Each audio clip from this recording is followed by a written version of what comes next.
Hello everyone, welcome to Beamless education point. तो आज का हमारा लेक्चर होने वाला है बीमलेस फर्स्ट सेमेस्टर के सिलेबस से होने वाला है। जो सब्जेक्ट हम लोग कवर कर रहे थे, fundamental of health care delivery system and medical laboratory science, उसके हम लोग यूनिट सेकंड पढ़ रहे थे, जिसमें हम लोगों ने दो लेक्चर ऑलरेडी कवर कर लिए हैं। पहले लेक्चर में हम लोगों ने कवर किया था कि विजिट्स टू क्लिनिकल लैबोरेटरीज और introduction to clinical laboratories, classification of laboratories, and जो सेकंड लेक्चर हमारा था उसमें हम लोगों ने कवर किया था various section department in laboratories. तो ये दो टॉपिक्स से और दो लेक्चर हम लोगों ने कवर कर लिए हैं और इतने सारे टॉपिक्स हम लोगों ने ऑलरेडी कवर कर रखे हैं। आज का जो हमारा लेक्चर होने वाला है वो लेक्चर 3 होने वाला है, जिसमें हम लोग कवर करेंगे lab space and design, knowledge of lab organization chart और role of laboratory in patient care. और इसी के साथ हम लोग जो यूनिट सेकंड है वो फिनिश कर देंगे। ठीक है, तो आज का जो हमारा लेक्चर होने वाला है, ये जो लेक्चर थर्ड है, इसमें जो टॉपिक्स दिए गए हैं, इसका मतलब आपके यही है कि आप अगर बीएमएलएस करते हैं, bachelor of medical laboratory science का कोर्स करने के बाद अगर आप कहीं लैब खोलने जाते हैं तो उस लैब को कैसे ऑर्गेनाइज करेंगे, कैसे लैब को बनाएंगे, यही सारी चीजें हम लोग इस लेक्चर में मतलब डिस्कस करने वाले हैं। वही आपका दिया गया lab space and design, knowledge of lab organization chart, role of laboratory in patient care. तो ये सारी चीजें हम लोग कवर करेंगे। आप लोग अपनी सेल्फ नोट्स बनाते चलिएगा,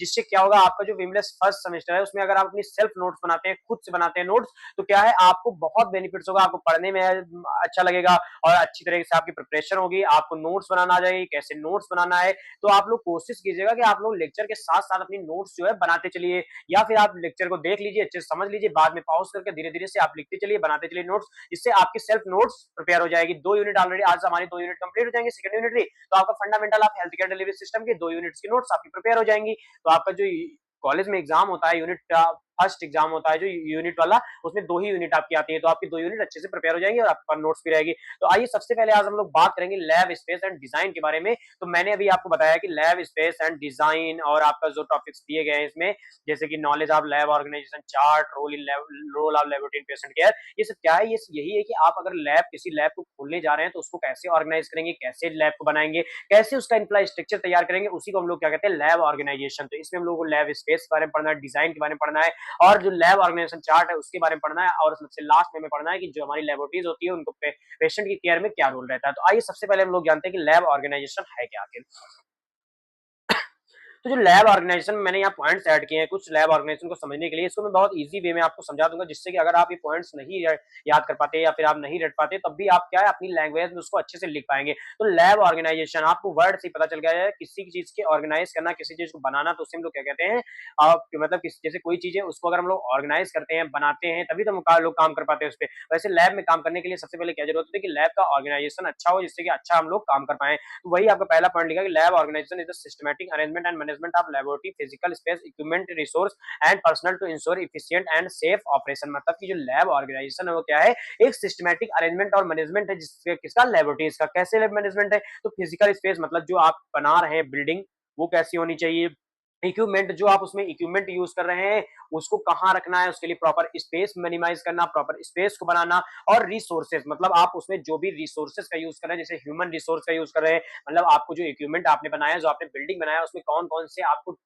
लोगों को रखना है जो अच्छे से काम कर पाए, एक्यूरेट काम कर पाए, and personal to ensure efficient and safe operation. मतलब कि क्या है, अगर आप अच्छे से लैब को ऑर्गेनाइज करते हैं, लैब के अच्छे से अरेंजमेंट करते हैं, लैब में जो आपका फिजिकल स्पेस है, इक्विपमेंट है, रिसोर्स है, उसको क्या करते हैं, अच्छे से करते हैं, तो उसका मेन मोटिव क्या रहता है, उसका मेन मोटिव यही रहता है कि आप इफिशिएंट और सेफ ऑपरेशन करें। मतलब इफिशिएंट और सेफ ऑपरेशन का मतलब ये हुआ कि जो भी आप काम कर रहे हैं लैब में, जो भी वर्क कर रहे हैं, उसके जो रिजल्ट है वो एक्यूरेट आए, और जो भी आपके पास रिसोर्सेज हैं, जो ह्यूमन रिसोर्सेज हैं, जैसे कि कोई लैब टेक्नीशियन, लैब इंचार्ज और जो अदर स्टाफ है आपकी लैब में, उसको क्या हो, वो सेफली काम कर पाए, अच्छे से काम कर पाए, उसको कोई हार्म ना हो। तो ऐसा ऑर्गेनाइजेशन जब हम लोग लैब का करते हैं तो उससे हम लोग क्या कहते हैं, सिस्टमैटिक अरेंजमेंट ऑफ लेबोरेटरी। तो सिस्टमैटिक अरेंजमेंट में आपको क्या करना है, फिजिकल स्पेस, इक्विपमेंट, रिसोर्सेस और पर्सनल, जो आपका पर्सनल सेफ एफिशिएंट आपका जो वर्क है उसको बनाने के लिए लैब को सिस्टमैटिक तरीके से ऑर्गेनाइज करने की रिक्वायरमेंट होती है। फिर दूसरा पॉइंट लिखा, this include design the layout, stabilize clear work flow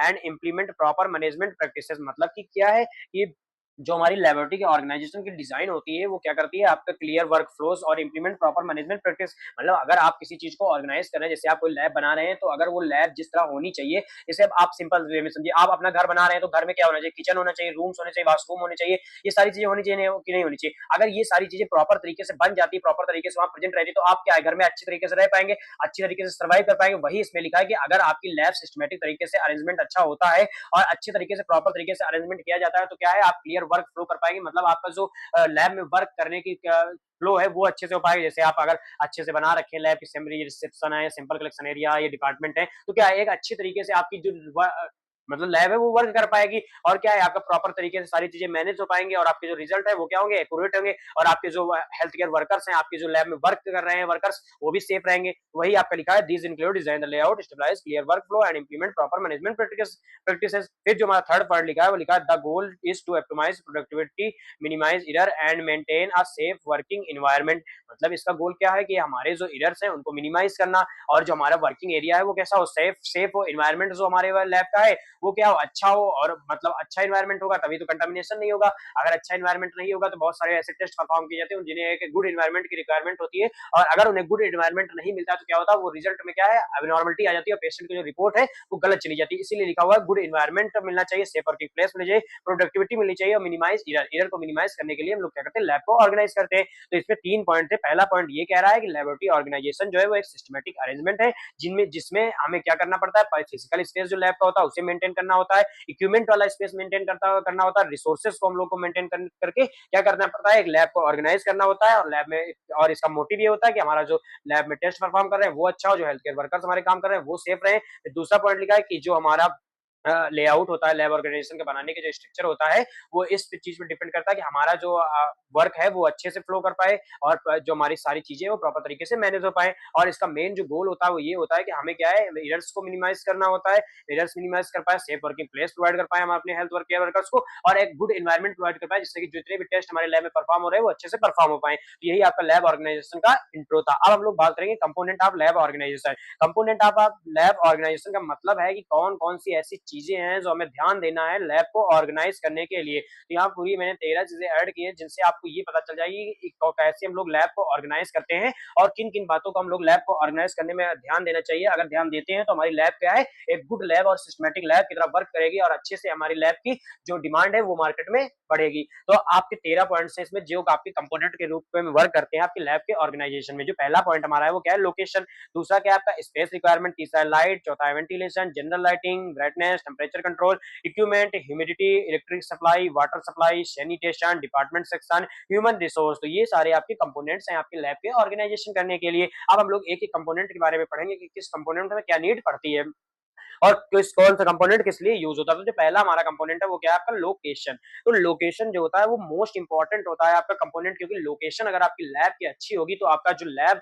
है वो एक अच्छे तरीके से काम कर पाएगा, और आपके जो कस्टमर्स हैं वो अच्छे तरीके से उसमें इंगेज हो पाएंगे। तो वही आपका लिखा है कि लोकेशन कैसी होनी चाहिए हमारी लैब को ऑर्गेनाइजेशन करने के लिए। तो लिखा है medical laboratories organization are typically located within larger health care facilities such as hospital, clinic और स्पेशलाइज्ड मेडिकल सेंटर्स। मतलब कि जो हमारी मेडिकल लेबोरेटरीज हैं उसको हमको अगर ऑर्गेनाइज करना है तो उसको हमको कहाँ पे ऑर्गेनाइज करना चाहिए, ऐसी जगह ऑर्गेनाइज करना चाहिए जहाँ हेल्थ केयर फैसिलिटीज जो हैं, जैसे कि हॉस्पिटल, क्लिनिक्स हो गए आपके, स्पेशलाइज्ड मेडिकल सेंटर्स, वो प्रेजेंट हो। ऐसी जगह पे क्या है, हमको लैब को ऑर्गेनाइज करना चाहिए। सॉरी।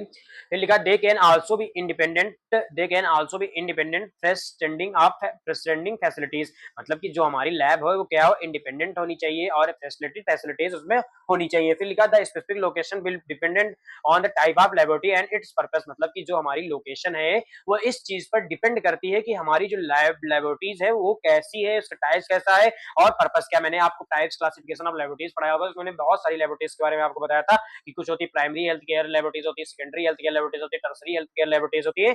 तो जो लेबोरेटरीज का टाइप है उसके हिसाब से आपकी लोकेशन डिपेंड होनी चाहिए। जैसे कि आपका अगर छोटी लैब खोलना है तो आपको कहाँ पे, आपके जो हॉस्पिटल्स हैं, क्लिनिक्स हैं आपके गांव में या आपके शहर में, तो उनके बगल आपको खोलना चाहिए जहाँ पे आपके रूटीन टेस्ट प्रोवाइड हो जाए, छोटे छोटे टेस्ट जो है उनको परफॉर्म करना चाहिए, परफॉर्म करने के लिए हो। जैसे कि आपको सीबीसी हो गया, एलएफटी हो गया, केएफटी हो गया, वायरल मार्कर हो गया, ये सारे टेस्ट क्या है, छोटे टेस्ट है। तो ऐसे जो आपकी ऐसे टेस्ट परफॉर्म करने के लिए क्या है, हमें लोकेशन वैसे ही चूज करना होगा। मतलब अब आप जैसे आपके गाँव में आप अगर बहुत बड़ी लैब खोल देते तो क्या आपकी वहाँ पे लैब चल पाएगी, नहीं चल पाएगी, क्योंकि बड़ी लैब आप खोल रहे हैं वहाँ नीड कैसे, छोटे छोटे टेस्टों की नीड है। आपको कहीं एक दो बड़े टेस्ट मिलेंगे। अब जैसे आपके दिल्ली और लखनऊ हो गया, इन जगहों पे लैब खोलते हैं, बड़ी लैब खोलते हैं, तो क्या है आपकी लैब जो है वो अच्छे से चलेगी। तो जो आपकी लैब है उसकी लोकेशन क्या है, आपकी टाइप्स ऑफ लेबोरेटरीज पर डिपेंड करती है, मतलब कैसी लैब आप खोलना चाहते हैं, इस चीज का आपको ध्यान देना है। बाकी पहले पॉइंट में आपको पता चल गया किस चीज का ध्यान देना है। फिर लिखा है some labs focus on routine diagnostic while other specialize in research specific area of pathologies. अभी मैंने आपको बताया कि कुछ लेबोरेटरीज होती है जो रूटीन डायग्नोस्टिक टेस्ट करती है, मतलब छोटे छोटे टेस्ट करती है, और कुछ लेबोरेटरीज होती है जो बड़े टेस्ट करती है। तो जो बड़े लेबोरेटरीज टेस्ट करती है,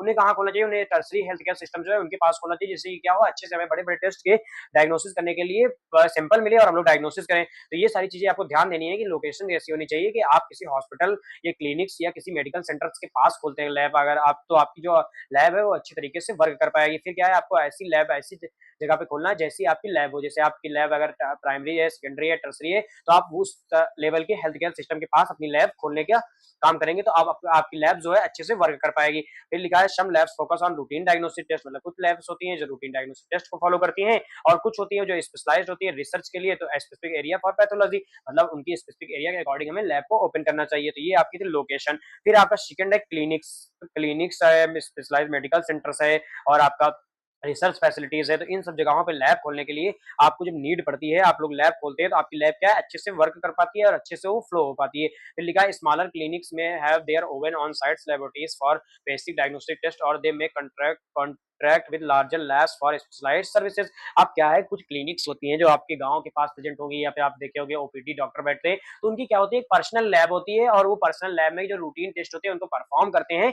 बट क्या है, उनका जो कॉन्टेक्ट होता है, जैसे आप कोई लैब खोल रहे हैं, तो आप अगर किसी क्लिनिक में लैब खोल रहे हैं, तो आपको कैसी लैब खोलना है, छोटी लैब खोलना है, और क्या है, आपको कॉन्ट्रैक्ट करके रखना है एक बड़ी लैब से, जिससे कि क्या हो, अगर आपको कुछ ऐसे बड़े टेस्ट की आवश्यकता हो, तो आप अपनी लैब से उस बड़ी लैब में क्या है, सैंपल को ट्रांसपोर्ट कर पाए, और वहां पे जो है आपको लैब में, जो आपकी बड़ी लैब है, उससे क्या है, आपको उस टेस्ट की रिपोर्ट प्रोवाइड हो पाए, और आप जो है आपके क्लिनिक्स में जो आपके पेशेंट है उसका अच्छे से ट्रीटमेंट, अच्छे से डायग्नोसिस हो पाए। तो वही आपका ये लिखा है पॉइंट्स। फिर लिखा है स्पेशलाइज्ड मेडिकल सेंटर्स, तो लिखा है facility like cancer centre, transplant centre after their own dedicated laboratories to support the specific need those patient, मतलब कुछ लेबोरेटरीज होती हैं जैसे हम लोग क्या कहते हैं स्पेशलाइज्ड मेडिकल सेंटर में प्रेजेंट होती है, जैसे कि यहाँ पे बहुत सारे कैंसर के हॉस्पिटल्स होते हैं, तो उनमें क्या है, बहुत बड़ी बड़ी लैबें होती हैं, क्योंकि उन जो मतलब उनकी डायग्नोसिस होती है कैंसर वाले पेशेंट्स की, उनकी डायग्नोसिस को जल्दी नीड होती है, जल्दी डायग्नोसिस करने के लिए, तो वो अगर सैंपल किसी दूसरी लैब में ट्रांसपोर्ट करते हैं, तो क्या होता है, उनका सैंपल देर से पहुंचता है और देर से उनकी रिपोर्टिंग आती है, इसलिए क्या है, वो अपने सेंटर्स में ही क्या है, बड़ी लैबों को खोल के रखते हैं, वहां पे टेस्ट परफॉर्म करते हैं। तो अगर आपको कोई बहुत बड़ी लैब खोलना है, तो आप क्या है, किसी कैंसर हॉस्पिटल्स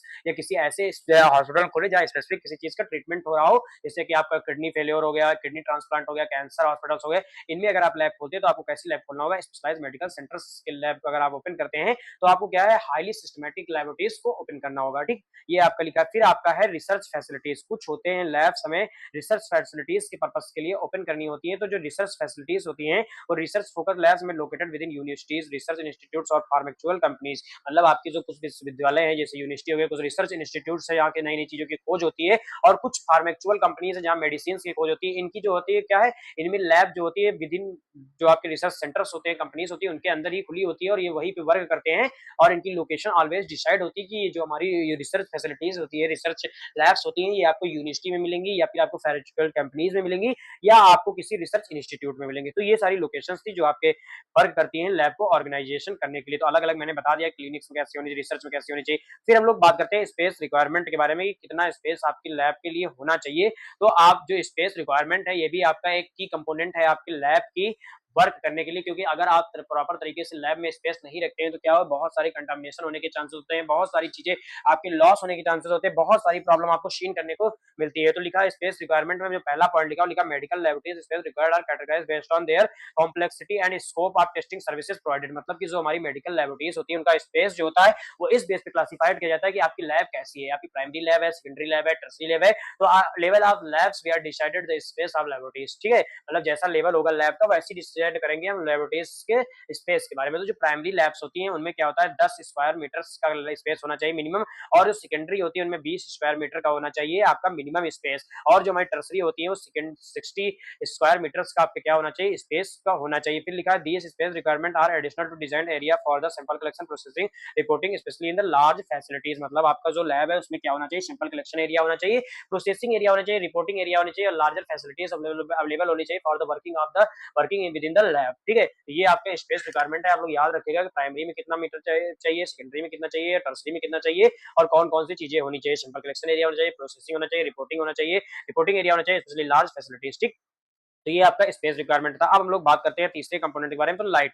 तो लाइट जो होता है वो मोस्ट इंपॉर्टेंट होता है, बिकॉज़ अगर आप डार्क एरिया में काम करते हैं तो क्या है, आपको डार्क एरिया में अच्छे से काम नहीं हो पाएगा। तो लाइट जो है बहुत इंपॉर्टेंट कंपोनेंट्स है आपके किसका, लेबोरेटरी के ऑर्गेनाइजेशन करने में। तो लैब में लाइट कैसे होनी चाहिए इसके बारे में हम लोग बात करेंगे। तो लिखा है laboratory lighting requires carefully consider to ensure both safety and optimal performance to scientific task. मतलब लेबोरेटरी में लाइटिंग का प्रॉपर होना बहुत इंपॉर्टेंट है, क्योंकि सेफ्टी और साइंटिफिक वर्क की एक्यूरेसी दोनों लाइटिंग पर डिपेंड करती है। अगर आपकी लाइटिंग सही नहीं होगी तो आपके रिजल्ट की जो एक्यूरेसी है वो सही नहीं होगी। ठीक है, कम या इम्प्रॉपर लाइट की वजह से अगर आप टेस्ट परफॉर्म करते हैं तो टाइम मिस्टेक हो सकती है, आपकी बहुत सारी अदर्स रीजन मिस्टेक हो सकती है। तो वही आपका लिखा है laboratory lighting requires carefully consider to ensure both safety and optimal perform to of scientific task. मतलब कि जो आपकी लेबोरेटरी में लाइटिंग है वो प्रॉपर होनी चाहिए, क्योंकि लाइटिंग बहुत इंपॉर्टेंट है आपके सेफली और साइंटिफिक वर्क की एक्यूरेसी जो है उसको मेंटेन करने के लिए। फिर लिखा है general illumination should be bright consistent with task lighting focus on area to provide high levels of illumination for detailed work. मतलब लैब में ओवरऑल लाइट और ब्राइट और यूनिफॉर्म होनी चाहिए, यानी कि जैसे आप किसी एरिया में बहुत ज्यादा, यानी किसी एरिया में अगर बहुत ज्यादा और किसी में बहुत कम लाइट होगी तो क्या होगा, आपके जो आपकी नजर है या आपके वो क्या बहुत समय मतलब चकाचौंध हो जाएगी, या तो बहुत सारे टेस्ट आप परफॉर्म करेंगे जिसमें एबनॉर्मलिटीज आ जाएगी। तो आपके जो लैब में लाइटिंग होनी चाहिए वो क्या होनी चाहिए, प्रॉपर तरीके से होनी चाहिए। मतलब जैसे ऐसा नहीं कहीं लाइट तेज हो, कहीं हल्की हो, कहीं फिर धीरे हो, ऐसा नहीं। पूरी लाइट जो लाइट का जो पूरा इल्यूमिनेशन है वो क्या होना चाहिए, सेम होना चाहिए, सेम ब्राइटनेस होना चाहिए, जिससे कि क्या हो, आपके जो लेबोरेटरी में टास्क है वो अच्छे से परफॉर्म कर पाए। डिटेल्ड वर्क के लिए टास्क लाइटिंग यूज की जा सकती है, जैसे कि आप पार्टिकुलर वर्किंग एरिया पर फोकस होता है। मतलब जैसे आप कोई एरिया में वर्क कर रहे हैं और उस एरिया की लाइट जो है स्लो है, और दूसरी एरिया में आप जाते हैं कोई रीजन उठाने, वहां के एरिया की लाइट जो है हाई है, तो क्या आपको अच्छे से वर्क कर पाएंगे, नहीं कर पाएंगे। तो आपकी जो पूरी लेबोरेटरी उसमें लाइट जो होनी चाहिए कैसी होनी चाहिए, सेम लाइट हो जाए, सेम इल्यूमिनेशन होना चाहिए। वही आपका पॉइंट कह रहा है, आप इससे अपनी लैंग्वेज में भी लिख सकते हैं। फिर लिखा natural light should be incorporated when possible to enhance mood and productivity. मतलब कि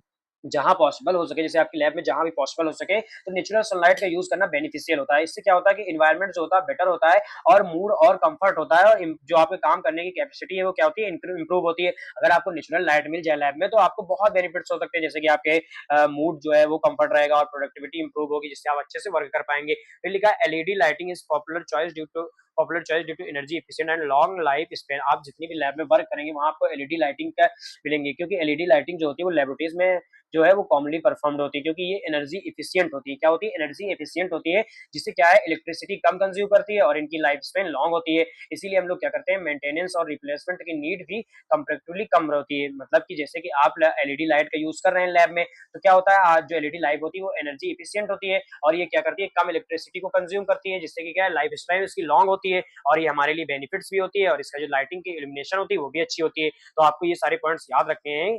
ठीक है, जो लाइटिंग में कौन कौन सी बातों को ध्यान देना है लाइटिंग के बारे में। फिर लिखा है वेंटिलेशन। तो वेंटिलेशन जो है वो हमारी लैब में जो आपके वर्क करने वाले बंदे होते हैं उनके लिए बहुत इंपॉर्टेंट होता है। जैसे वेंटिलेशन का मतलब है कि हवा का प्रॉपर सर्कुलेशन, मतलब जो हवा हमारी है लैब में उसका क्या है, प्रॉपर सर्कुलेशन एक्सचेंज होना लेबोरेटरी में।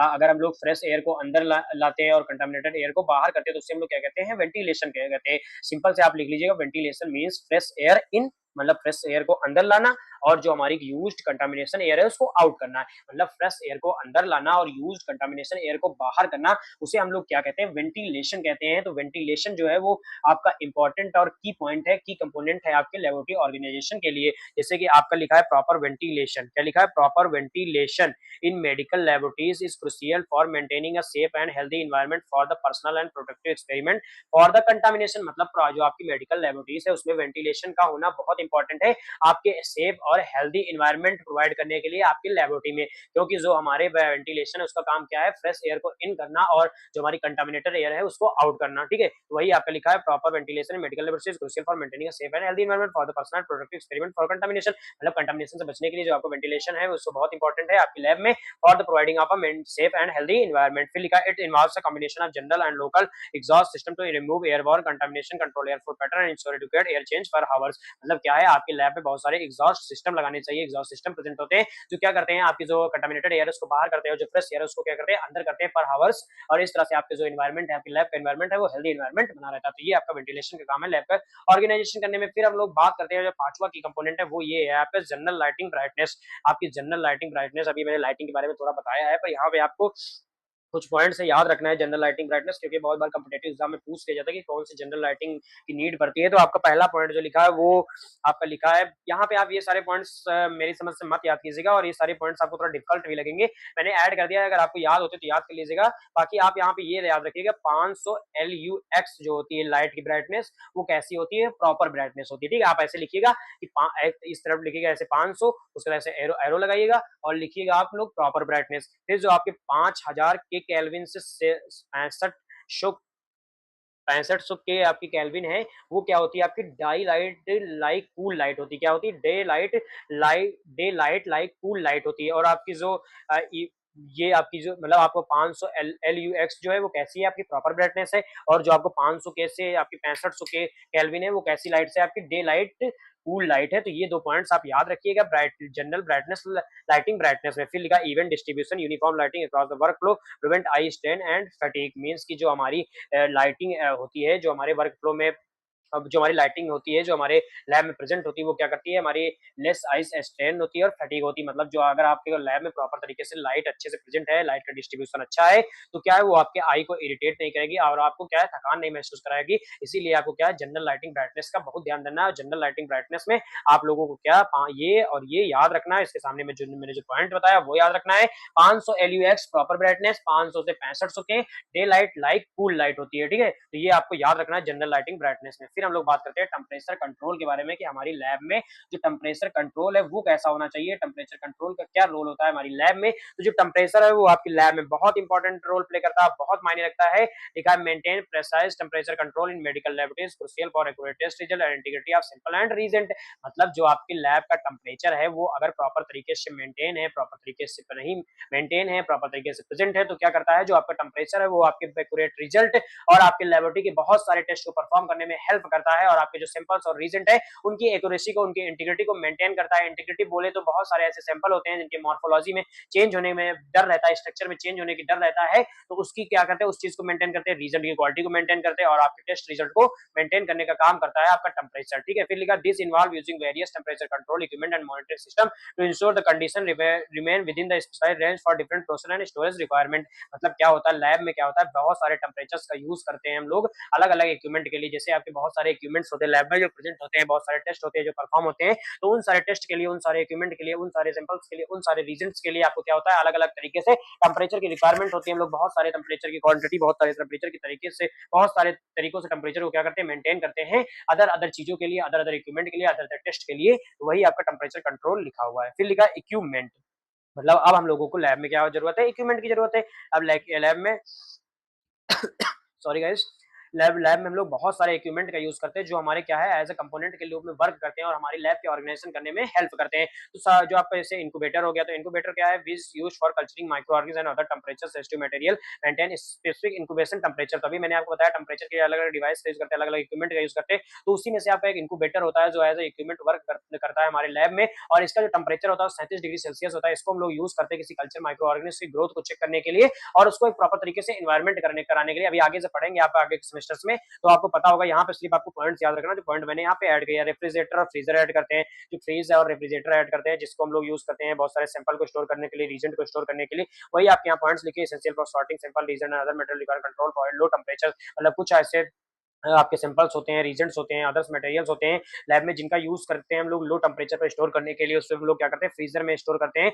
जिससे उसकी क्या हो टेम्परेचर जो है मेंटेन रहे और वो खराब ना होने पाए। फिर लिखा रेफ्रिजरेटर टाइपली ऑपरेट बिटवीन 29 डिग्री से 8 degree Celsius while freezing and range -20 से -30 बाथ एंड हीट्स ब्लॉक्स। तो आपके रेफ्रिजरेटर्स यूज होते हैं 29 डिग्री सेल्सियस से 8 डिग्री सेल्सियस पे, फ्रीजर्स यूज होते हैं -20 से 30 डिग्री सेल्सियस, जिनका यूज करते हैं हम लोग लैब में बहुत सारी चीजों को स्टोर करने के लिए। फिर लिखा used for precise temperature control various laboratory procedure like enzymatic reaction and sample preparation. बहुत सारे ऐसे टेम्परेचर कंट्रोल्स का यूज करते हैं, इक्विपमेंट्स का यूज करते हैं, जिससे क्या हुआ हमारी जो एंजाइमेटिक रिएक्शन है उसको अच्छे से वर्क करने के लिए, उसको अच्छे से परफॉर्म करने के लिए, उसको अच्छे से टेस्ट करने के लिए हम लोग क्या करते हैं बहुत सारे टेम्परेचर्स का यूज करते हैं लैब में। तो ये सारे इक्विपमेंट्स से रिलेटेड चीजें थी। अब इक्विपमेंट सिस्टम है ये सारे जो हम लोग यूज करके क्या करते हैं अपने जो मैं लैब है उसके ऑर्गेनाइजेशन में एक इंपॉर्टेंट रोल प्ले कराते हैं और चीजों को मैनेज करते हैं। तो अभी आप ये सारे सिस्टम्स हैं, इसमें आपको सिर्फ नाम याद करना है, हेडिंग डालना है इक्विपमेंट सिस्टम और लिखना है temperature sensor and data loggers, wireless temperature monitoring system, building management system और रूम टेम्परेचर एंड ह्यूमिडिटी। ये सारे पॉइंट्स आपको लिखना है। बाकी इसके अंदर जो मैंने पॉइंट्स ऐड किए हैं वो आप पढ़ना होगा तो पढ़ लीजिएगा। बट अगर आपके सिलेबस के अकॉर्डिंग बात करें तो क्या है, आपको सिर्फ नाम याद रखना है कि temperature sensor and data loggers, wireless temperature monitoring system का यूज करते हैं, बिल्डिंग एंड मैनेजमेंट सिस्टम का यूज करते हैं, रूम टेम्परेचर और ह्यूमिडिटी का यूज करते हैं। इन सारे सिस्टम्स का, इक्विपमेंट सिस्टम का हम लोग यूज करते हैं इसमें लेबोरेटरी ऑर्गेनाइजेशन करने में। बाकी ये सारे पॉइंट्स हैं, इजी हैं, आप पढ़ेंगे एक बार आपको समझ में आ जाएगा। बाकी आपको नीड नहीं है इन सारे पॉइंट्स को पढ़ने में, बस आपको मेन पॉइंट, जैसे ये पॉइंट है, ये पॉइंट है, ये पॉइंट है और ये पॉइंट है, इनको याद रखना है। इन्हीं को आपको क्या है, आपकी जब यूनिवर्सिटी एग्जाम या आपकी यूनिट टेस्ट में क्वेश्चन आता है तो लिख के आना है। ठीक है। अब ये सारे एग्जॉस्ट होते हैं जो आपके लैब में लगे होते हैं, ये भी आपके इक्विपमेंट सिस्टम के रूप में वर्क करते हैं, जैसे कि जनरल एग्जॉस्ट हो गया, लोकल एग्जॉस्ट हो गया, एयर चेंज पर हावर्स, फ्यूम हुड्स हो गया, हेपा फिल्ट्रेशन हो गया, प्रेशराइजेशन हो गया, इंस्ट्रूमेंट एंड। फिर ये सारे आपके एग्जॉस्ट सिस्टम्स हैं जो आप लोग यूज करते हैं कहाँ पे, आपके लेबोरेटरीज में, आप ऑर्गेनाइजेशन करने में, लैब के ऑर्गेनाइजेशन करने में। तो आप यहाँ पे एक हेडिंग डालिएगा कि exhaust systems used in laboratories, उसमें आप ये सारे लिख दीजिएगा। ये आपके एयर को फिल्टर करने के लिए यूज किए जाते हैं और फिर सब एयर फिल्टर करने की टेक्निक्स हैं। तो ये आप हेडिंग डाल के लिख दीजिएगा। फिर हम लोग बात करते हैं ह्यूमिडिटी के बारे में। तो ह्यूमिडिटी जो होता है उसका मतलब ये हुआ कि जो हमारी लैब है उसमें जो एयर में, जो आपकी लैब है उसकी जो एयर है उसमें जो मॉइस्चर मतलब वाटर के वेपर्स की जो क्वांटिटी प्रेजेंट है उससे हम लोग क्या कहते हैं, ह्यूमिडिटी कहते हैं। मतलब आपके जो एयर है लैब की उसमें उसके उस एयर में जो आपकी वाटर की क्वांटिटी प्रेजेंट है उसे हम लोग क्या कहते हैं, मॉइस्चर कहते हैं। और उस वर्ड को पूरे हम लोग क्या कहते हैं, ह्यूमिडिटी कहते हैं। मतलब ह्यूमिडिटी बोले तो ऐसी चीज जो क्या है आपके एयर में एज अ वाटर प्रेजेंट है उसे हम लोग क्या कहते हैं, ह्यूमिडिटी कहते हैं। तो ये आप लोग याद रखिएगा कि ह्यूमिडिटी जो होता है वो हमारे वाटर या मॉइस्चर के रूप में क्या होता है, प्रेजेंट होता है हमारी लैब की एयर में, तो उसे हम लोग क्या कहते हैं, ह्यूमिडिटी कहते हैं। फिर लिखा है इसमें the recommended humidity range for most laboratories is between 30% and 60% related humidity R H. मतलब कि जो आपकी ह्यूमिडिटी की रेट है आपकी लैब में वो कैसी होनी चाहिए, रिलेटिव ह्यूमिडिटी होनी चाहिए। रिलेटिव ह्यूमिडिटी का मतलब ये हुआ कि अगर ह्यूमिडिटी बहुत ज्यादा होगी या बहुत कम होगी तो लेबोरेटरीज में वर्क और इक्विपमेंट पर क्या होगा, इफेक्ट होगा। और अगर रिलेटिव ह्यूमिडिटी होगी तो फिर कैसा होगा, उस पर आपकी जो वर्क है आपकी लैब है उस पर कोई इफेक्ट नहीं होगा। तो जो आपकी ह्यूमिडिटी लैब में रिक्वायरमेंट होती है वो कितनी होनी चाहिए, 30 से 60 डिग्री 60% होनी चाहिए। और ये चीज आपको मेंटेन रखना है आपके ह्यूमिडिटी मेंटेनेंस में आपकी लेबोरेटरी में। ठीक है।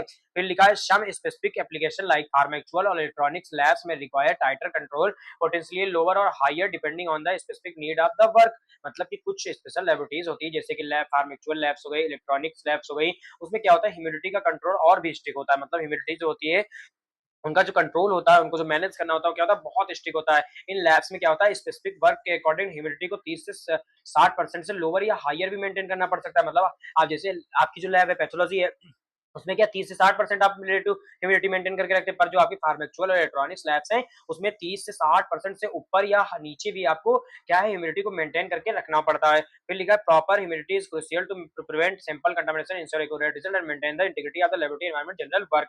मतलब कि प्रॉपर ह्यूमिडिटी मेंटेन करने से सैंपल कंटामिनेशन को प्रिवेंट करते हैं, एक्यूरेट टेस्ट रिजल्ट में हेल्प करता है और एक्यूरेट लेबोरेटरी एनवायरनमेंट की इंटीग्रिटी को मेंटेन करने में हेल्प करता है और इक्विपमेंट और सैंपल को अनवांटेड मॉइस्चर ड्राइनेस के इफेक्ट से कंट्रोल करने का काम करता है ह्यूमिडिटी। मतलब क्या होगा, जैसे आपके सैंपल है उसमें अनवांटेड जो आपके मॉइस्चर और ड्राइनेस है वो नहीं आएगा। इन सारी चीजों को क्या करने का काम करता है, आपके ह्यूमिडिटी जो है वो मेंटेन करने का काम करता है। तो ये सारे पॉइंट्स आप लोग याद रखिएगा जिससे आपको ह्यूमिडिटी पता चल जाएगा कि ह्यूमिडिटी आपको क्या काम करती है आपके लैब में। तो ह्यूमिडिटी सिंपल टर्म में अगर आप समझे तो अगर आपके लैब में प्रॉपर ह्यूमिडिटी होगी तो आपके लैब में लेस कंटामिनेशन होगा, और अगर लेस कंटामिनेशन होगा तो रिजल्ट जो होगा वो क्या होगा, एक्यूरेट रिजल्ट होगा और सेफ लेबोरेटरी एनवायरनमेंट आपको प्रोवाइड होगा। तो आप चाहें तो ऐसे फ्लो चार्ट बना के लिख सकते हैं, proper humidity, less contamination, accurate result, safe laboratory environment. ये आपका था ह्यूमिडिटी का वर्क आपके लेबोरेटरी ऑर्गेनाइजेशन में। फिर हम लोग बात करते हैं इलेक्ट्रिक सप्लाई के बारे में। तो अब इलेक्ट्रिक सप्लाई तो आप लोग समझ सकते हैं और आप लोग अपने मन से भी लिख सकते हैं कि इलेक्ट्रिक सप्लाई की हमें लीड क्यों पड़ती है। तो इलेक्ट्रिक सप्लाई जो होता है वो लैब में वर्क करता है, लैब में ऑर्गेनाइज होता है। क्यों,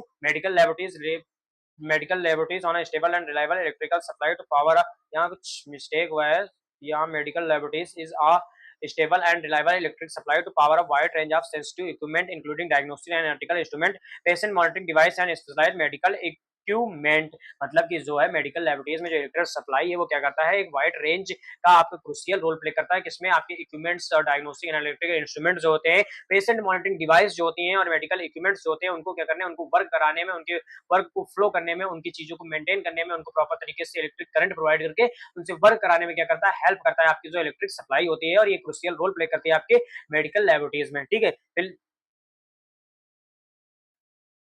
फिर लिखा है ensuring the quality and safety of the electrical supply is critical for accurate result, preventing equipment damage and maintaining a safe working environment. मतलब आपकी जो लेबोरेटरी में आपके इलेक्ट्रिक सप्लाई है उसकी जो सेफ्टी है उसको भी आपको मेंटेन करके रखना है। क्यों मेंटेन करने के रखना है, इसलिए मेंटेन करके रखना है कि आपका जो रिजल्ट वो एक्यूरेट हो और आपके जो इक्विपमेंट है उसमें डैमेज होने से बचे। इससे जिस इक्विपमेंट को जितना करंट चाहिए उसको उतना करंट प्रोवाइड करे, उसमें बहुत सारी चीजों का यूज करे जिससे ज्यादा करंट ना हो पाए, ठीक है, और उसको अच्छी तरीके से वर्क करने के लिए प्रॉपर तरीके से इलेक्ट्रिसिटी प्रोवाइड हो पाए और आपको जो लैब का एनवायरमेंट है वो सेफ रहे। तो क्या है, आपको इलेक्ट्रिक जो आपका इलेक्ट्रिक सप्लाई है उसको क्या करना है, सेफली आपको फ्लो करवाना है आपकी लैबोरेटरीज में, जिससे सारी चीजें मैनेज हो और आपके रिजल्ट पे, आपके इक्विपमेंट पे, आपके ह्यूमन रिसोर्स जो उन पे कोई प्रभाव ना पड़े। ये आपका था इलेक्ट्रिक सप्लाई। फिर वाटर सप्लाई के बारे में बात करते हैं। तो वाटर सप्लाई के बारे में अगर हम लोग बात करते हैं तो मेनली जो आपके लैब में वो पेशेंट की, अगर कोई पेशेंट आता है तो उसके लिए क्या है, आपको प्योरीफाइड वाटर का आप वाटर का यूज करते हैं, जो पीने वाला वाटर है उसके लिए आपको बहुत सारे प्लांट लगाते हैं, जैसे कि वाटर कूलर सॉलिड्स का यूज करते हैं। बट अगर लेबोरेटरीज में हम लोग बात करें कि वाटर सप्लाई की नीड और कहाँ पड़ती है, तो वाटर सप्लाई की नीड हमारी लेबोरेटरीज में बहुत सारी चीजें, बहुत सारे टेस्ट परफॉर्म करने के लिए की जाती है और अलग अलग तरीके से हम लोग वाटर का यूज करते हैं, जैसे डिस्टिल वाटर हो गया, इन सारे वाटर का यूज करते हैं लेबोरेटरीज में। वही लिखा है medical laboratories water is crucial reagent and its quantity significant impact test result. मतलब क्या है, वाटर जो होता है मेडिकल लेबोरेटरीज में एज अ रीजेंट वर्क करता है। बहुत सारे टेस्ट को परफॉर्म करने के लिए हम लोग क्या करते हैं, वाटर का यूज करते हैं। और लिखा है water is purified to various grades with clinical laboratories reagent water. मतलब जो हमारी क्लिनिकल लेबोरेटरीज होती है बहुत सारे उसमें वाटर का हम लोग यूज करते हैं प्योरीफाइड करके, और अदर्स ग्रेड्स का यूज करके हम लोग क्या करते हैं, वाटर का प्योरीफाइड करते हैं और यूज करते हैं। मेनली यूज जो हमारे लेबोरेटरीज में होता है डिस्टिल वाटर होता है, उसको हम लोग प्रिपेयर करते हैं, डिस्टिल वाटर प्लांट लगाते हैं और उससे हम लोग क्या करते हैं, डिस्टिल वाटर से बहुत सारे टेस्ट को परफॉर्म करते हैं। फिर लिखा water quality standard clinical laboratories reagent water. तो वाटर क्वालिटी स्टैंडर्ड्स जो है उसको हम लोग क्या बोलते हैं, क्लिनिकल लेबोरेटरीज रीजेंट वाटर, इसको शॉर्ट फॉर्म में CLRW बोलते हैं। फिर लिखा this is widely recognised standard for laboratory water specially in clinical pathologies. मतलब ये क्या है, क्वालिटी स्टैंडर्ड्स है आपके वाटर का जो यूज होता है आपकी पैथोलॉजी लेबोरेटरीज में for the using of water for the performing of various test. मतलब वेरियस टेस्ट परफॉर्म करने के लिए हम बहुत सारे वाटर्स का यूज करते हैं। जैसे आपका डिस्टिल वाटर हो गया उसके लिए एक स्टैंडर्ड बनाया गया, जिस स्टैंडर्ड को हम लोग क्या कहते हैं, क्लिनिकल लेबोरेटरीज रीजेंट वाटर, ठीक। फिर लिखा है लेबोरेटरीज में यूज, एक मिनट, फिर लिखा है लेबोरेटरीज में use other grades of water specific application depending on the requirement of test and equipment. मतलब बहुत सारे टेस्ट होते हैं, बहुत सारे इक्विपमेंट होते हैं, तो according to equipment according to test हम लोग बहुत सारे अलग अलग तरीके से वाटर का यूज करते हैं। कुछ प्योरीफाइड वाटर का यूज करते हैं, कुछ टेस्ट में हम लोग डिस्टिल वाटर का यूज करते हैं, कुछ टेस्ट में हम लोग नॉर्मल वाटर का यूज करते हैं। तो ये आप पे डिपेंड किस पे करता है कि इक्विपमेंट कौन सा यूज कर रहे हैं और कौन सा टेस्ट हम लोग परफॉर्म करते हैं। इस चीज पे क्या होता है, आपके वाटर के यूज जो है वो डिपेंड करता है। फिर हम लोग 11 नंबर पे जो आपका है वो क्या है, सैनिटेशन। तो सैनिटेशन क्या होता है, और सैनिटेशन का यूज हम लोग क्या कहते हैं, सैनिटेशन का मतलब होता है साफ सफाई, ठीक है। सैनिटेशन का मतलब क्या होता है, साफ सफाई। अब लेबोरेटरीज में जो साफ सफाई है वो बहुत रोल प्ले करता है। क्यों रोल प्ले करता है, क्योंकि इससे क्या होता है, आपके जो एरर्स होते हैं, आपके जो कंटामिनेशन होता है वो क्या होता है, मिनिमाइज होता है। फिर लिखा है, वही लिखा है, sanitation in a medical laboratories is crucial for maintaining a safe and contamination free environment. मतलब जो आपके बहुत सारे फ्लूइड्स हैं, जैसे कि ब्लड के कारण कंटामिनेशन हो रहा है, तो इन सारी कंटामिनेशन को रिमूव करने के लिए क्या है, सैनिटेशन एक ग्रेट रोल प्ले करता है आपकी क्लिनिकल लेबोरेटरीज में। फिर लिखा है, it involve a combination of practices included hand hygiene, appropriate waste disposal, cleaning and disinfection protocols and use of the personal protective equipment। तो ये सारी टेक्निक्स इनका यूज करके क्या करते हैं हम लोग सैनिटेशन को परफॉर्म करते हैं और अपनी जो लैब का एनवायरनमेंट है वो उसे क्या करते हैं, कंटामिनेशन फ्री करते हैं। जो आपकी थर्ड यूनिट है उसमें आप ये सारी चीजें पढ़ेंगे कि पीपीई क्या है, एंड हाइजीन क्या है, सैनिटेशन के बहुत सारे टेक्निक्स का आप लोग अभी जो थर्ड यूनिट हम स्टार्ट करेंगे उसमें पढ़ेंगे। यहाँ आपको यहाँ याद रखना है कौन कौन सी टेक्निक्स यूज करते हैं हम लोग सैनिटेशन के लिए। तो हैंड हाइजीन हो गया, प्रॉपर वेस्ट डिस्पोजल हो गया, क्लीनिंग हो गया, डिसइंफेक्शन हो गया, और क्या हो गया, पीपीई हो गया जिसे हम लोग पर्सनल प्रोटेक्टिव इक्विपमेंट बोलते हैं। इन सारे टेक्निक्स का यूज करके हम लोग सैनिटेशन को परफॉर्म करते हैं, ठीक है। फिर लिखा this measure help prevent the spread of infection, protect laboratory personnel patients and ensure the accuracy of result. तो क्या है, आपको सैनिटेशन क्या करता है, आपकी लैब में जो इन्फेक्शन है उसको स्प्रेड होने से बचाता है। आपकी लैब की जो लेबोरेटरीज है उनमें जो पर्सनल और पेशेंट की केयर से रिलेटेड चीजें उनको प्रोटेक्ट करने का काम करता है, और एक्यूरेसी आपकी जो रिजल्ट की एक्यूरेसी उसको मेंटेन करने का काम करता है। तो ये सारे सैनिटेशन है, इसलिए हम लोग सैनिटेशन का यूज करते हैं लैब की ऑर्गेनाइजेशन करने के लिए। अब लैब के ऑर्गेनाइजेशन में बहुत सारे सेक्शन, बहुत सारे डिपार्टमेंट का यूज करते हैं। तो ये सेक्शन, ये डिपार्टमेंट्स का चार्ट है। चाहे तो आप ऐसे एक डिब्बा बना के ऐसे ऐसे चीजें दिखा के आप सेक्शंस और डिपार्टमेंट दिखा सकते हैं, कौन कौन से सेक्शन, कौन कौन से डिपार्टमेंट होते हैं आपके लैब में। तो यहाँ पे मैंने चार्ट इसीलिए ऐड कर दिया। तो ये चार्ट भी आप लोग बना लीजिएगा, जिससे आप अच्छे से एग्जाम में आप अपने दिखा सकेंगे कौन कौन से डिपार्टमेंट, कौन कौन से सेक्शंस होते हैं जो प्रेजेंट होते हैं आपके लैब में, और इस तरीके से आपके सेक्शंस को क्लासिफाइड किया गया है लैब में। तो ये चार्ट आप अच्छे से प्रिपेयर कर लीजिएगा। फिर आपका है कि स्टाफ कौन-कौन से होना चाहिए, ह्यूमन रिसोर्सेज के बारे में। अब लैब ऑर्गेनाइजेशन कर रहे हैं तो आपको स्टाफ की रिक्वायरमेंट भी होगी, तो लैबोरेटरी डायरेक्टर, पैथोलॉजिस्ट होना चाहिए, मेडिकल लैबोरेटरी टेक्नोलॉजिस्ट होना चाहिए, मेडिकल लैबोरेटरी टेक्नीशियन होना चाहिए, फैल्बोटॉमिस्ट होना चाहिए, माइक्रोबायोलॉजिस्ट होना चाहिए, रिसेप्शन डाटा एंट्री स्टाफ होना चाहिए, लैबोरेटरी असिस्टेंट स्टाफ होना चाहिए, हिस्टोलॉजिकल स्टाफ होना चाहिए, हेमेटोलॉजिस्ट होना चाहिए, बायोकेमिस्ट होना चाहिए। ये सारे स्टाफ्स होने चाहिए, ये सारे आपके हेडिंग डाल के लिख सकते हैं, human resources in organisation of laboratories, ठीक है। तो ह्यूमन रिसोर्सेज हैं, ये सारे आपके होने चाहिए आपके लैब में for the organisation of laboratory, ठीक। अब हम लोग सबसे लास्ट में बात करेंगे कि लैब ऑर्गेनाइजेशन जो है उसके चार्ट के बारे में, क्योंकि लैब ऑर्गेनाइजेशन जो चार्ट है वो आपके सिलेबस में दिया गया है, तो ये चार्ट आपको बनाना है। पहले आपको क्या है, हेडिंग डालना है, लैब ऑर्गेनाइजेशन चार्ट। फिर आपको लिखना है लैबोरेटरीज डायरेक्टर पैथोलॉजिस्ट, सबसे पहले क्या होना चाहिए आपको, लैबोरेटरीज पैथोलॉजिस्ट होना चाहिए। फिर लैब मैनेजर होने चाहिए, लैब मैनेजर और लैबोरेटरी पैथोलॉजिस्ट और क्वालिटी मैनेजर, इन सब के अंडर में आपके इतने डिपार्टमेंट, इतने सेक्शंस होते हैं जिनमें आपके लैबोरेटरीज प्रेजेंट होती हैं, और उन लैबों में क्या होते हैं, स्टाफ्स प्रेजेंट होते हैं जो टेस्ट को परफॉर्म करते हैं। तो आप लोग ये सेक्शंस के नाम लिखिएगा, ये सारे सेक्शन में टेस्ट हैं जो परफॉर्म होते हैं, चाहे आप लिख सकते हैं चाहे अभी आप नहीं लिख सकते हैं, सिर्फ आप सेक्शन के नाम लिख के सेक्शन में कौन कौन से स्टाफ्स होते हैं, तो सब सेम ही स्टाफ होते हैं अलग अलग सेक्शन में। तो ये सारे आपके टेक्निकल स्टाफ होते हैं जो क्या करते हैं आपके लेबोरेटरीज में हेल्प करते हैं टेस्ट को परफॉर्म करने में। ये सपोर्टिव स्टाफ्स होते हैं जो आपके लेबोरेटरीज के सेक्शंस में हेल्प करते हैं। बाकी आपके ये सारे जो है लैब के ऑर्गेनाइजेशन में स्टाफ्स होते हैं, एरिया होती हैं जो आपके क्या है लैब के ऑर्गेनाइजेशन में हेल्प करते हैं। तो आपको ये चार्ट बना लेना है पूरा, यहाँ से ये आप मत बनाइएगा गाइडेंस एंड प्रिंसिपल वाला, बस आप ये लिखिएगा, ये लिखिएगा, ये लिखिएगा, ऐसे बना लीजिएगा। फिर ये सेक्शंस के नाम लिखिए, इतने सेक्शंस प्रेजेंट होने चाहिए, इतना मेडिकल स्टाफ प्रेजेंट होना चाहिए, इतना मेडिकल स्टाफ, अदर्स ये स्टाफ प्रेजेंट होने चाहिए, ये सारी चीजें प्रेजेंट होनी चाहिए। तो आपको ये चार्ट बना लेना है और यही है आपका लेबोरेटरी ऑर्गेनाइजेशन चार्ट, ठीक। अब हम लोग बात करते हैं role of laboratories in patient care, मतलब कौन कौन सा रोल होता है लेबोरेटरीज का पेशेंट की केयर करने में। तो सबसे पहला क्या है, डायग्नोसिस डिजीज, मतलब किसी भी डिजीज का क्या है पता लगाना by the performing of test. फिर लिखा है पेशेंट सेफ्टी, फिर लिखा है अर्ली डिटेक्शन, मतलब क्या है लेबोरेटरीज में अगर सैंपल अच्छे से आ जाता है प्रॉपर तरीके से में, तो क्या है आपको अर्ली पता हो जाता है कि आपको कौन सी डिजीज है और किस कारण वो डिजीज कॉज हुई है। ट्रीटमेंट सिलेक्शन, जैसे कि आपको डिजीज के बारे में पता चल जाएगा तो डॉक्टर क्या है आपके ट्रीटमेंट का सिलेक्शन करेंगे और आप उसको अच्छी मतलब ट्रीटमेंट प्रोवाइड करेंगे जिससे आप क्या है प्रिवेंट हो जाएंगे। फिर लिखा है मॉनिटरिंग ट्रीटमेंट, मतलब जो भी आपका ट्रीटमेंट है उसको मॉनिटर करने में आपकी हेल्प करेंगे। डिजीज प्रोग्नेंशियो, मतलब डिजीज की जो आउटकम्स है उसको ब्रेक करने का काम करेंगे, मतलब डिजीज स्प्रेड होने की कैपेसिटी है उसको ब्रेक करने का काम करेंगे। स्क्रीनिंग प्रिवेंशन, स्क्रीनिंग प्रिवेंशन का मतलब है कि जो आपके रिस्क फैक्टर है, जैसे कि अगर कोई डिजीज हुई है उसको नहीं ट्रीट होती है प्रॉपर, तो आगे कौन सी डिजीज और हो सकती है, उस चीज को क्या करना पता लगाना और उसके इलाज को अच्छे तरीके से करना जिससे कि रिस्क फैक्टर जो है वो डिक्रीज हो। इमरजेंसी केयर, आपकी इमरजेंसी केयर, अगर आपको कोई ऐसी डिजीज हुई जिसको पता नहीं लगा पा रहा है, तुरंत आपके टेस्ट को परफॉर्म करके क्या है आपकी डिजीज का पता लगाना और उस पर ट्रीटमेंट करना और पेशेंट की केयर करना। इन्फेक्शन कंट्रोल, जो बहुत सारे इन्फेक्शन होते हैं उनको कंट्रोल करना, जैसे कि अभी आपका एक वायरस के कारण इन्फेक्शन फैल रहा था कोविड-19, तो उसको कंट्रोल किया गया, वही आपका इन्फेक्शन कंट्रोल है। ब्लड ट्रांसफ्यूजन सर्विसेज, आपके ब्लड बैंक आपके लेबोरेटरीज में प्रेजेंट होते हैं जो क्या करते हैं आपके ब्लड की नीड होती है तो लोगों को ब्लड प्रोवाइड करते हैं और उन्हें बचाने का काम करते हैं। पेशेंट सेफ्टी, मतलब पेशेंट के अगर पेशेंट का एक्यूरेट डायग्नोसिस, एक्यूरेट ट्रीट उसका प्रिवेंशन हो जाएगा तो क्या होगा उसकी जो सेफ्टी है वो अच्छे से हो जाएगी और इस तरह से पेशेंट हमारा बच जाएगा। यही सारे रोल है आपके लेबोरेटरीज के पेशेंट की केयर करने में। बाकी ये फ्लो चार्ट यहाँ पे देख लीजिए आप कि क्या है लेबोरेटरीज जो होती है वो एक्यूरेट रिजल्ट देती हैं, फिर एक्यूरेट डायग्नोसिस होता है, एक्यूरेट ट्रीटमेंट होता है, अच्छे से पेशेंट की मॉनिटरिंग होती है और पेशेंट की बेटर केयर हो पाती है। तो ये हमारा लेबोरेटरी का मेन फोकस है। आप लोग ये फ्लो चार्ट जरूर बना के आएगा, 100% श्योरिटी के साथ मैं कह सकता हूँ आपको अच्छे नंबर मिलेंगे, अच्छे मार्क्स आपके इंक्रीज होंगे और अच्छी तरीके से आपकी प्रेजेंटेशन होगी आपके आंसर शीट में। तो आई होप आपको ये सारी चीजें समझ में आ गई। अगर आपको समझ में आ गई तो आप हमारे चैनल को लाइक कीजिए, शेयर कीजिए, सब्सक्राइब कीजिए। एंड अगर आपको इस लेक्चर से रिलेटेड कोई भी डाउट हो तो आप कमेंट बॉक्स में जरूर पूछिए और अपने क्लासमेट तक ये लेक्चर जरूर शेयर कीजिए। और हमारे चैनल पे आपका जो हमारा टेलीग्राम चैनल है बीमलेस एजुकेशन पॉइंट, उस पर जुड़िए, आप हमें डीएम कर सकते हैं अगर आपको कोई भी डाउट है बीमलेस कोर्स से related. Thank you so much for watching, please do like share and subscribe.